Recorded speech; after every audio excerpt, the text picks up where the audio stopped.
और अभी तो रुको, क्लाइमैक्स अभी बाकी है।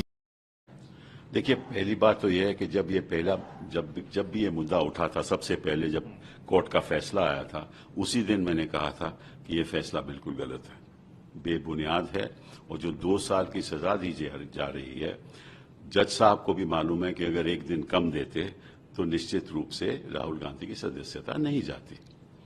तो जज साहब को भी ये बात मालूम थी, और वही बात कल सुप्रीम कोर्ट ने कही कि किस आधार पे आपने मैक्सिमम सेंटेंस दी है। वही बात मैंने पहले भी कही, और 23 मार्च जब ईवीएम की मीटिंग हुई शरद जी की सदस्यता में, और आप लोग पत्रकारों ने मुझे ये बात पूछी, आपने भी पूछी, मैंने तभी भी ये कहा था कि ये 2 साल की सजा तो बिल्कुल बेबुनियाद है। और किस लिए 2 साल की सजा? ये तो टिप्पणी की है किसी के बारे में, और टिप्पणी की कर्नाटका में, और याचिका फाइल होती है गुजरात में। तो मुझे ऐसे लगता है कि ये लोग किसी भी मामले में कोर्ट्स के द्वारा प्रयास करते हैं कि उनको ऑर्डर मिल जाए, और जब मिलता है तो जिसके खिलाफ ये ऑर्डर लेते हैं वो बेचारा 1 महीना, 2 महीना, 6 महीना अदालतों में जाता रहता है। आपको मालूम है कि यही बात इन्होंने आजम खान के साथ की, यही बात उसके बेटे के साथ की, यही बात दूसरे लोगों के साथ भी कर रहे हैं। और जिस तरह से कोर्ट्स का इस्तेमाल हुआ जा रहा है, जैसे तीस्ता शीतलबात का इस्तेमाल, यही हो रहा है कि भाई एक कोर्ट ने टिप्पणी की, अगले दिन उन्होंने एफआईआर कर दिया।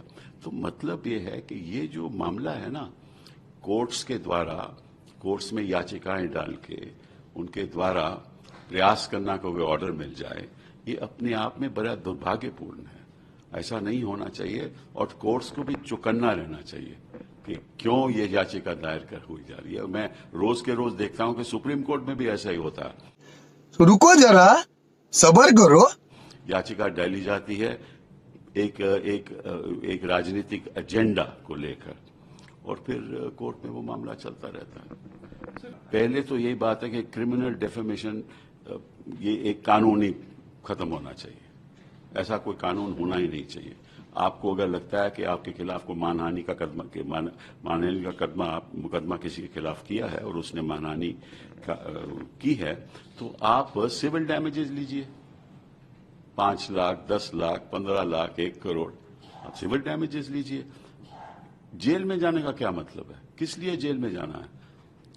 ये तो, और बाकी देशों में भी ऐसा कोई प्रावधान नहीं है, लेकिन हिंदुस्तान में ये चलता आ रहा है।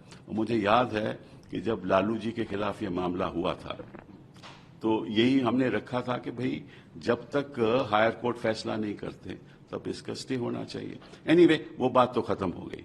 लेकिन ये जो याचिका डालकर प्रयास करना कि कोर्ट से ऑर्डर मिल जाए, स्पीच कहीं और हो और गुजरात में चले जाएं, तो ये मुझे लगता है कि कोर्ट्स को भी चौकन्ना रहना चाहिए कि किस लिए हमारा इस्तेमाल किया जा रहा है।